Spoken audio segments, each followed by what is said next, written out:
కావాలనే మీ కలను నెరవేర్చుకోండి. మొదటి కన్సల్టేషన్, మొదటి స్కానింగ్ ఉచితం. వివరాల కొరకు హెడ్ ఫెర్టిలిటీని సంప్రదించండి. ఆంధ్రప్రదేశ్కి కేంద్ర ప్రభుత్వం మరో తీపి కబురు చెప్పింది. కొత్త ఫిషింగ్ హార్బర్ డెవలప్మెంట్కి సంబంధించినటువంటి ప్రపోజల్కి లైన్ క్లియర్ చేసింది. ప్రకాశం జిల్లా పరిధిలో వచ్చేటువంటి కొత్తపట్నం ఫిషింగ్ హార్బర్ని త్వరలో డెవలప్ చేయడానికి కావాల్సినటువంటి ప్రణాళికలు అన్నిటికీ కూడా కేంద్రం గ్రీన్ సిగ్నల్ ఇచ్చింది. అలానే 40 ఎకరాల భూమిని సేకరించి కేంద్రానికి అప్పగిస్తే భారత్మాల ప్రాజెక్టు కింద ఇక్కడ కొత్త ఫిషింగ్ హార్బర్ డెవలప్మెంట్ బాధ్యతల్ని కేంద్రం తీసుకుంటుంది. అసలు వాస్తవానికి రాష్ట్రంలో భారత్మాల పేరుతో అంటే సాగర తీరం మొత్తంలో కూడా ఓడరేవులు ఫిషింగ్ హార్బర్ల డెవలప్మెంట్కి కేంద్ర ప్రభుత్వం ఒక పథకాన్ని తీసుకొచ్చింది. అందులో భారత్మాల ఫస్ట్ పార్ట్లో కొన్ని ఓడరేవుల్ని ఆంధ్రప్రదేశ్లో గత ప్రభుత్వం హయాంలో అంటే వైఎస్ఆర్సీపీ హయాంలో 4 ఓడరేవులు డెవలప్మెంట్ చేసేటువంటి ప్రక్రియని చేపట్టారు. ఆ సందర్భంలోనే కొత్తపట్నం ఫిషింగ్ హార్బర్ డెవలప్మెంట్కి సంబంధించినటువంటి ప్రతిపాదనలు కూడా చేసినప్పటికీ కేంద్ర ప్రభుత్వం దానికి సూత్రప్రాయ అంగీకారం తెలియజేసినప్పటికీ కూడా ల్యాండ్ ఎక్విజిషన్ విషయంలో మెలికపడింది. అప్పటి నుంచి అది పెండింగ్లోనే ఉంది. కొత్తగా కూటమి ప్రభుత్వం ఏర్పడిన తర్వాత ఈ ఫిషింగ్ హార్బర్లు అలానే పోర్ట్ల డెవలప్మెంట్ అంశాన్ని చాలా సీరియస్ కన్సిడరేషన్లో తీసుకుంది. 2047 విజన్ 2047 పేరుతో చంద్రబాబు నాయుడు గారు రిలీజ్ చేసినటువంటి డాక్యుమెంట్లో కూడా దీన్ని ప్రత్యేకంగా ప్రస్తావించారు.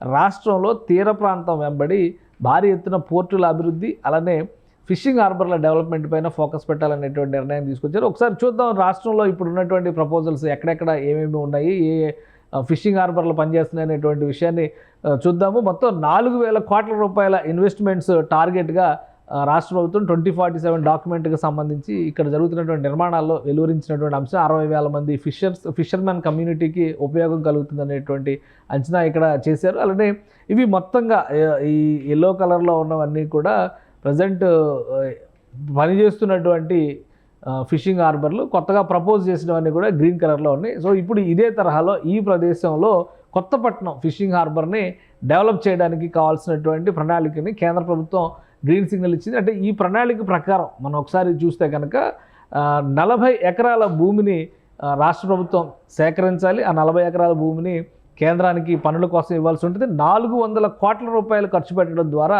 ఇక్కడ కేంద్ర ప్రభుత్వం పర్ఫెక్ట్ ఫిషింగ్ హార్బర్ని డెవలప్ చేయబోతుంది. పూర్తి స్థాయి వసతులు సౌకర్యాలతో. అంటే ఫిషింగ్ హార్బర్కి ప్రధానమైనటువంటి ఫిషింగ్ అంటే చేపలు పట్టడం ఆల్రెడీ అందరికీ తెలిసిందే. ఇందులో కనీసం 15,000 మత్స్యకార కుటుంబాలకి ఈ ఫిషింగ్ హార్బర్ వలన లబ్ధి చేకూరుతుందనేటువంటిది ప్రాజెక్ట్ రిపోర్ట్లో వేసినటువంటి అంచనా. అదేవిధంగా అక్కడ పట్టినటువంటి చేపల మత్స్య సంపదని ప్రిజర్వ్ చేసేందుకు కావాల్సినటువంటి శీతల గిడ్డంగుల దగ్గర నుంచి ఇన్ఫ్రాస్ట్రక్చర్ వరకు మొత్తం టోటల్ డెవలప్మెంట్ బాధ్యతని కేంద్ర ప్రభుత్వం తీసుకుంటుంది. సాగర్మాల ప్రాజెక్టు 2 అంటే 2వ దశ సాగర్మాలకి సంబంధించి భారత్మాలకు సంబంధించినటువంటి నిర్మాణాల్లో భాగంగా 2వ దశ ఫిషింగ్ హార్బర్ల నిర్మాణంలో ప్రకాశం జిల్లాలో ఈ కొత్త ఫిషింగ్ హార్బర్కి లైన్ క్లియర్ అయింది.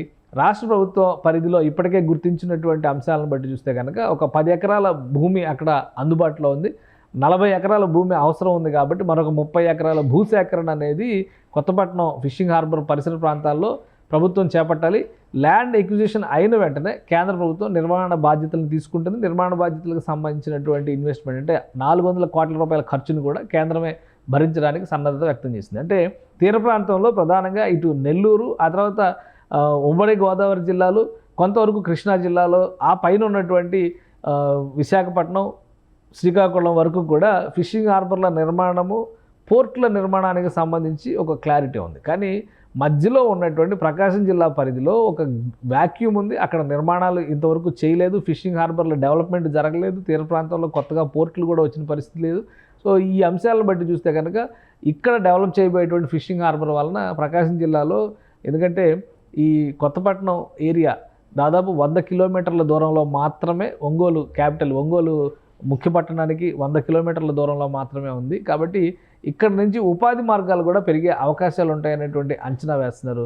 కేంద్రం వెంటనే గ్రీన్ సిగ్నల్ ఇచ్చినటువంటి నేపథ్యంలో రాష్ట్ర ప్రభుత్వం అతి త్వరలోనే భూసేకరణ సమస్యని కంప్లీట్ చేసి కేంద్రం పరిధిలో ఈ ఫిషింగ్ హార్బర్ నిర్మాణానికి కావాల్సినటువంటి చర్యలన్నీ తీసుకోవడానికి సన్నద్ధం అవుతున్నట్టుగా సమాచారం. సుమన్ టీవీలో మీ పర్సనల్ అండ్ బిజినెస్ ప్రమోషన్స్ కోసం కింది నెంబర్కి కాంటాక్ట్ చేయండి.